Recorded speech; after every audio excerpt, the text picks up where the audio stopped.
kaya ekspektasiku, nanging nyatane abot sanggane ra karo kowe.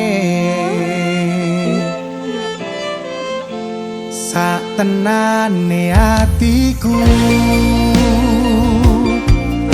jujur tresno iki ora mung dolanan, kabeh wis tak bukteke marang sliramu sayang.